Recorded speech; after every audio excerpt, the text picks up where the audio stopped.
Government corruption has never been more prevalent or caused more harm. It's why extremism is on the rise. It's why the financial gap between the haves and have-nots has never been wider. And it's why our planet is at risk of an extinction level tragedy. That's why I need your help to keep exposing the truth about the rot on both sides of the aisle. Become a supporter or a friend of the show today by clicking on the coffee link in the description box below. Friends of the show join me on a Zoom hangout once a month, and you guys can ask me any questions you want, and I can get to know you better. But the most important reason to help is to keep the show alive. Together, we can and will save our country and our planet. Thanks in advance and enjoy the show. Hey everyone, welcome to Plants and Politics. So Slate published a great article about the power that Biden currently has to protect a woman's right to choose. And it's really crucial that everyone understands that he has power. He can take action, and he must, or he needs to resign. Because as they say, lead, follow, or get the hell out of the way. And people are done. People are done with Democrats' feigned helplessness. We're done with them asking for a paycheck before they've done the work, right? I mean, who else gets away with that? In what other industry or job could you show up and say, pay me first thing in the morning on my first day, and I promise I'm going to show up for the rest of the week and I'm going to work hard for you? You have to take my word for it. Give me the money first. You know, would you guys send me money if I had not posted a single video? And I just said, oh, but I promise I will. I guarantee you I'm going to post videos and the content's going to be really important and really great. And it's going to be entertaining. But you have to send me the money first. This is a dire situation. We can't wait for the midterms or 2024 to fix these unconscionable, heinous laws that Republicans are enacting.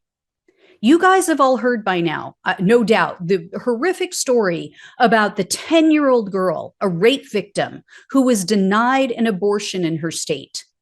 These Republican monsters would force a 10-year-old child, a freaking fifth grader, to have her tiny insides ripped apart by carrying her rapist baby to term. This poor child has already been through the most unimaginable hell of being raped, and these pro-rape, anti-women, right-wing extremist nut jobs want to finish the job. They want to completely decimate her emotional well-being. She already had someone else's will forced upon her. Then they want to control her even more. They are sick.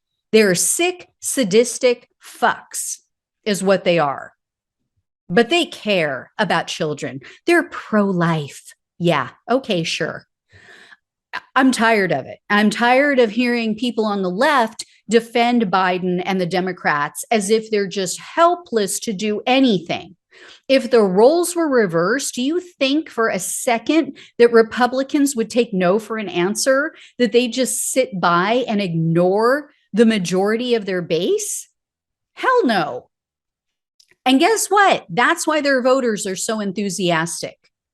So here's a brief summary of what Slate suggests.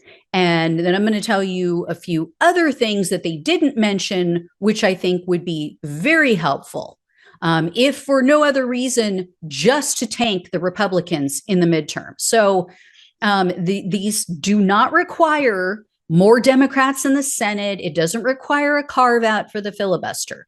So first, they say that Biden should ask every government agency to explore options that can be implemented to help women, and then present plans to him. So for example, they said, quote, what can the Department of Defense do to promote abortion access for members of the military who are stationed in states with bans? What can the Commerce Department do to protect interstate travel for commercial purposes?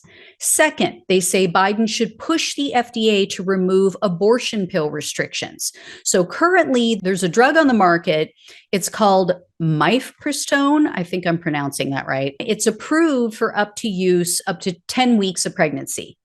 However, due to very unnecessary restrictions, a lot of women aren't able to obtain it. Third, they suggest that the Federal Drug Administration should take action to preempt abortion pill bans. These are already in the works. Many states have already talked about it, red states.